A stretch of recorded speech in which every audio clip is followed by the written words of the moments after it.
Bonjour, bonsoir à tous les citoyens de ma patrie le Togo. Dans cette vidéo, j'aimerais vous parler d'un phénomène inquiétant.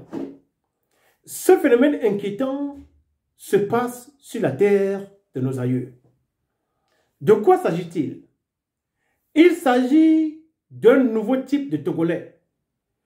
Ce nouveau type de Togolais a deux caractéristiques dont j'aimerais parler dans cette vidéo.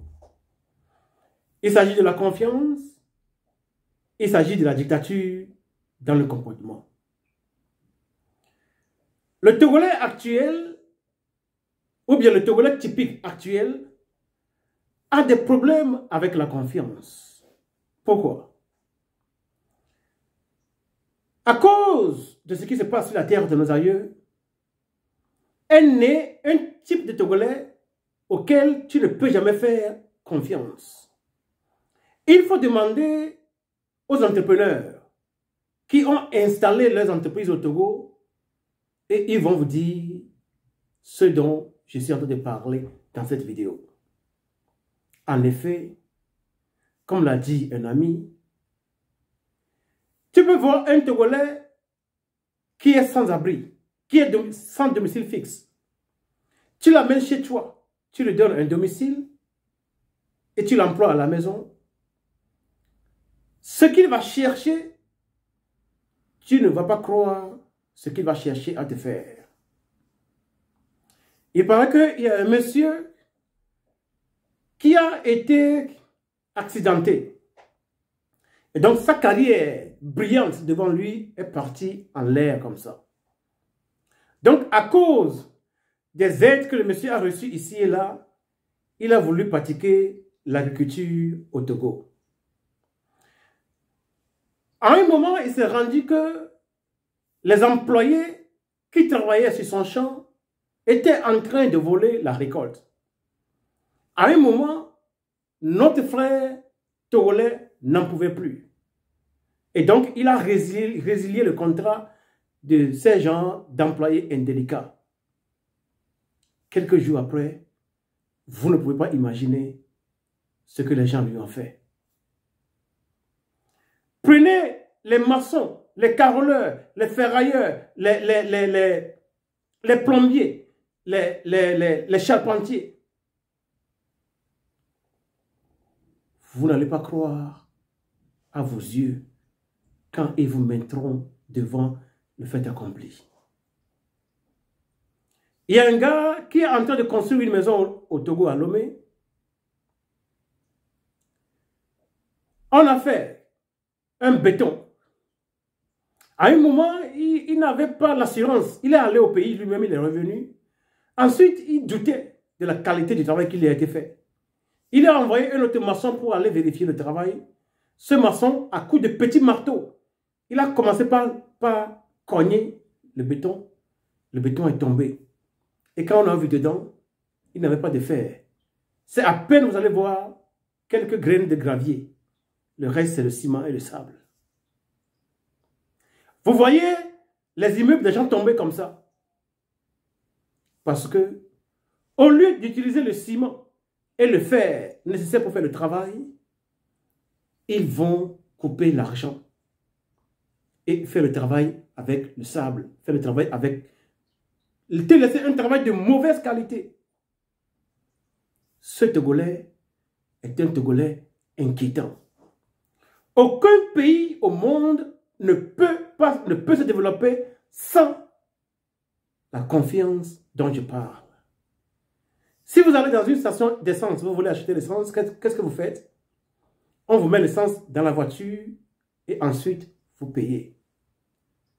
Cet acte social est basé sur la confiance. Celui qui met l'essence dans ta voiture, il a confiance que tu vas payer.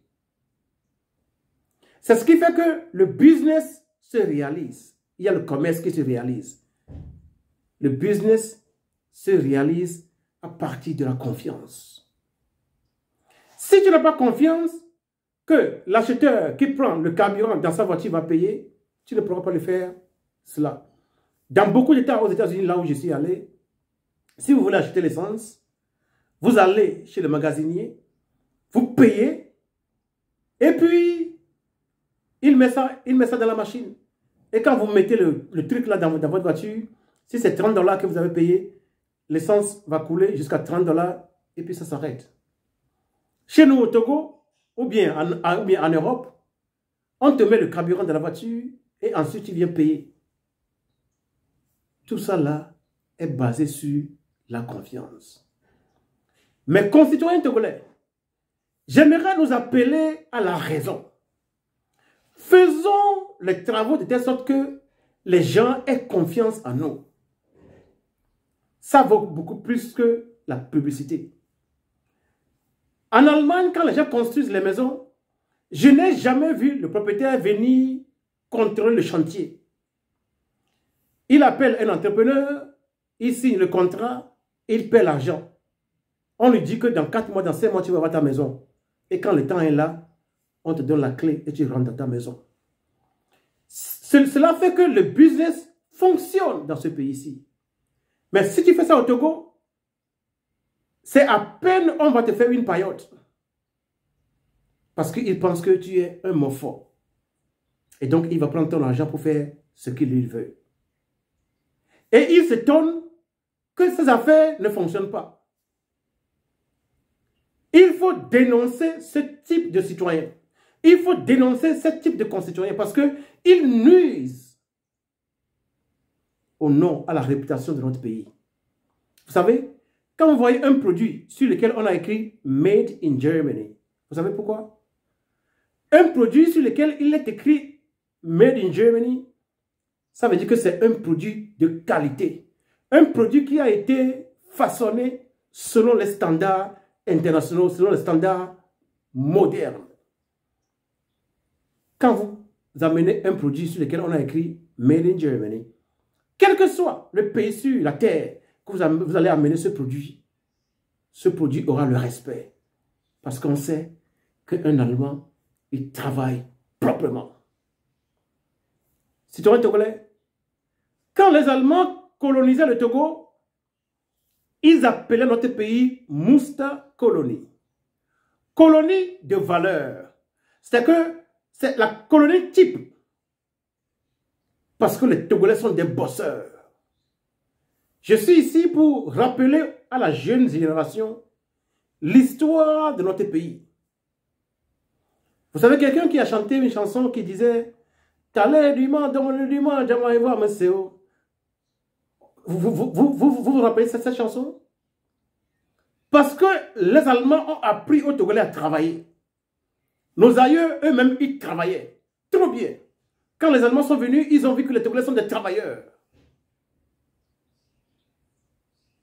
Ça nous a donné une réputation. Mais ce qui se passe aujourd'hui sur la terre de nos aïeux, c'est à déplorer, c'est à dénoncer.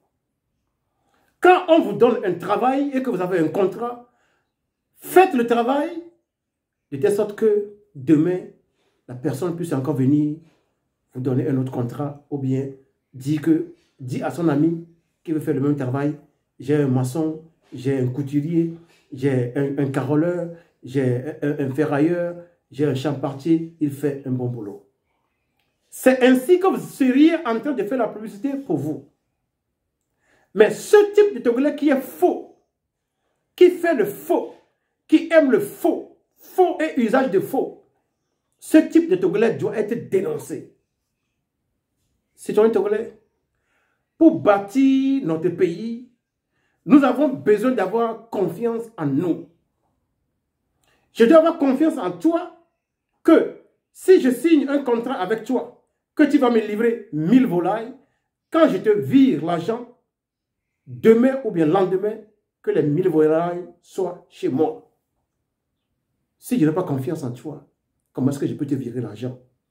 Ça veut dire que je peux avoir l'argent, mais on ne peut pas faire le commerce. Donc, voilà le premier type de Togolais que j'aimerais présenter, sur lequel j'aimerais parler. L'objectif de ce que j'ai dit est que nous travaillions sur nous-mêmes afin que la réputation d'antan du Togolais revienne. Oui, nos aïeux avaient la réputation des gens sincères, des gens qui travaillent. Cette réputation doit revenir aujourd'hui. Comment dire, la seconde chose sur laquelle j'aimerais parler, c'est la dictature dans le comportement. Parce que nous savons la forme de gouvernement qui existe dans notre pays depuis près de 60 ans. Donc, parce que nous subissons la dictature, nous avons incorporé cette dictature en nous sans nous en rendre compte. Et il y a beaucoup de ces femmes togolaises, parce que le petit frère, la petite sœur de leur mari est venu cracher chez eux, ils font de cet enfant-là une bonne pour leurs propres enfants. Quand leurs enfants vont à l'école, l'enfant qui est venu rester chez eux, c'est lui qui doit aller chercher l'eau, c'est lui qui doit aller chercher le bois, c'est lui qui doit faire tout. Pendant que ses propres enfants sont soit en train d'apprendre leurs leçons, en train de dormir, ou bien en train de vaquer à leur occupation. Un enfant qui est chez vous parce qu'il a perdu ses parents, parce que ses parents n'ont pas de bonnes conditions, cet enfant n'est pas un esclave. Cet enfant a besoin de cette atmosphère-là pour pouvoir grandir et devenir quelqu'un pour vous, cette famille, et pour notre pays, le Togo. Un Togolais qui souffre, donnez-le une petite opportunité. Il devient le plus grand dictateur de son quartier. Regardez dans les mairies, il y a des maires qui ont crié pendant des décennies que la démocratie, la démocratie, la démocratie. Maintenant, l'Allemagne a aidé le Togo à instaurer la décentralisation. On a voté pour certains maires. Vous avez vu ce que certains sont en train de faire? Ils sont pires que le régime FPT-UNI. Donc, c'est que nous avons incorporé ce comportement dictatorial en nous sans nous en rendre compte. J'en parle afin que chacun de nous se mette en question pour corriger le tir. Prenez un Togolais qui n'a pas d'emploi parce qu'il a un peu de muscle, mettez-le dans une boîte, qui soit le videur de la boîte. En français, on dit videur. C'est-à-dire les gros bras qui sont dans les boîtes, qui sont pour la sécurité. En français, on les appelle les videurs. Mettez-le comme videur, vous allez voir sa véritable nature. Il va commencer par tabasser les gens parce qu'il a des muscles, parce qu'il a un petit boulot. Il gagne 40 000, 50 000 francs. C'est un comportement inadmissible. Prenez-le, mettez-le comme un gardien. Un gardien qui vient le soir. Il va chercher à malmener tous les gens qui vont rentrer en contact avec lui. Tout juste parce qu'il a un poste de gardiennage. Il devient dictateur. Parce que la dictature sied en lui sans qu'il ne s'en rende compte. Et quand il a l'opportunité, ça sort. Comment l'appelle-t-on? David Kiley Foster. Il a dit qu'un tiers des pédophiles, un tiers des victimes de la pédophilie, quand ils grandissent, ils deviennent des pédophiles eux-mêmes. Pourquoi? Il s'agit de la reproduction de ce que l'on a vécu. Ce que tu as vécu, ce que tu as subi, si tu ne fais pas attention, tu vas le reproduire sans t'en rendre compte. C'est la raison pour laquelle je suis en train de parler dans cette vidéo de ce comportement dictatorial. Oui, notre pays est sous la dictature depuis le 13 janvier 1963. Il y a une dictature sanguinaire qui s'est installée au Togo. Beaucoup sont nés sous ce régime. Parce qu'en Afrique, plus de 60% de la population a moins de 30 ans. Or, ce régime, il est là au Togo depuis plus de 60 ans. Donc, au moins 70 à 80% des Togolais sont nés après l'instauration de ce régime. Puisque c'est la dictature que ce régime a installée dans toutes les institutions et dans tous les domaines du Togo, cela est ancré dans le tréfonds du Togolais sans qu'il ne s'en rende compte. Voilà pourquoi je fais cette vidéo. Que chacun se demande, où est-ce que je pratique la dictature? Et quand tes yeux sont ouverts sur domaine 1, domaine 2, domaine 3, il faut essayer de travailler là-dessus. Aucun être humain n'est éternel sur la terre. Tu viens un jour, un autre jour, tu vas partir. Donc pendant le laps de temps que tu as, ce laps de temps, tu ne le contrôles même pas. Tu sais peut-être quand tu es venu, mais tu ne sais jamais quand tu vas partir. Donc entre le temps T où tu es venu et le temps T plus 1 où tu vas partir, il vaut mieux faire le bonheur de ta communauté, afin que le jour où tu vas partir, ton nom reste dans la mémoire collective. Il faudra lutter pour une telle chose. S'il y a un combat à faire, c'est ce combat pour demain. Ce combat pour le bonheur de ta communauté. Dans le développement psychologique de l'individu, on parle de générativité. Ça veut dire que il y a un certain âge, quand tu l'atteins, selon les stades de développement, quand tu atteins cet âge-là, tu dois être en train de penser à ta communauté, aux générations qui vont suivre. Si tu atteins 30 ans, si tu as fait 30 ans sur la terre, sans que tu ne penses aux générations qui vont venir, sans que tu ne penses à la communauté des humains parmi lesquels tu vis, ça veut dire qu'il y a un problème dans ton cycle de développement, selon la psychologie. Citoyens togolais, nous sommes là pour le bonheur des uns et des autres.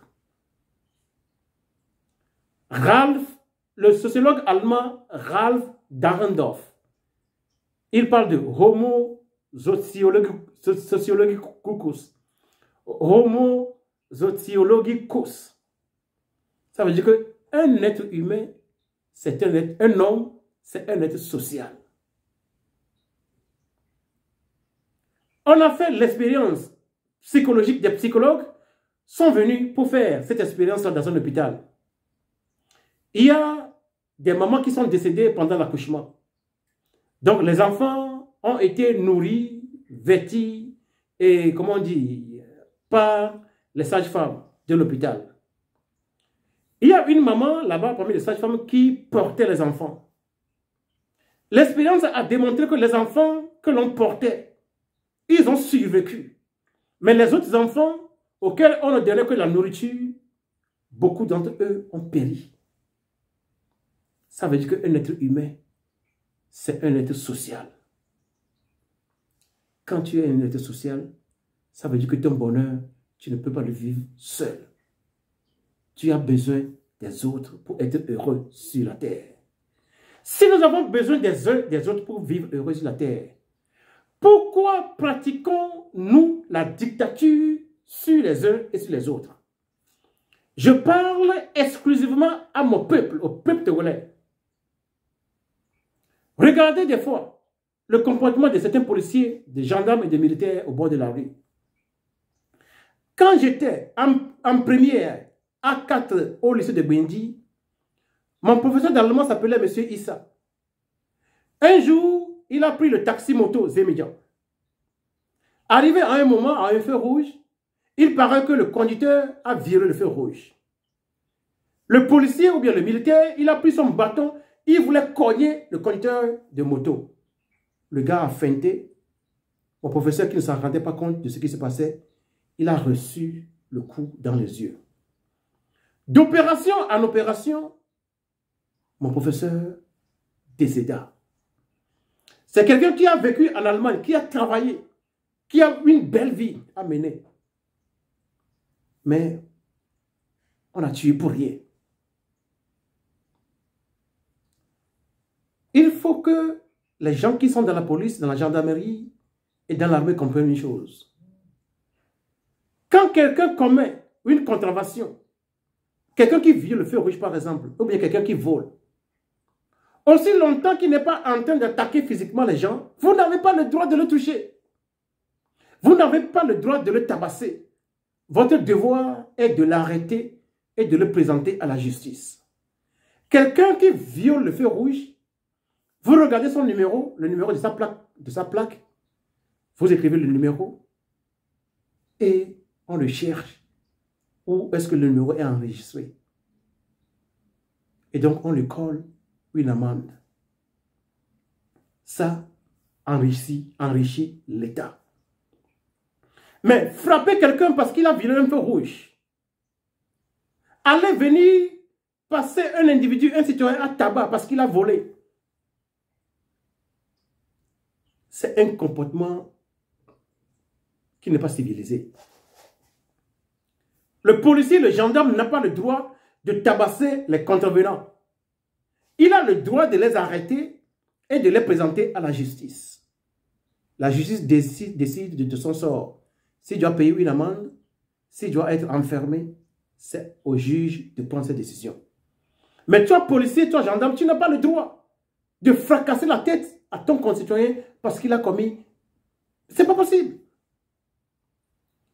Il y a un comportement en nous, citoyens togolais, parce que nous avons subi la dictature pendant plus de 60 ans. Nous avons adopté un comportement dictatorial. Ce comportement, il est à renoncer.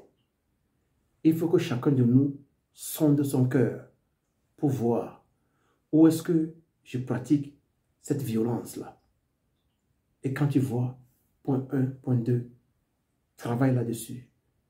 Si tu n'arrives pas, demande à ton Dieu, celui qui t'a créé, de t'aider. Travaille sur cela. Enlève ça de ton cœur, afin que nous puissions vivre dans la paix, dans nos communautés.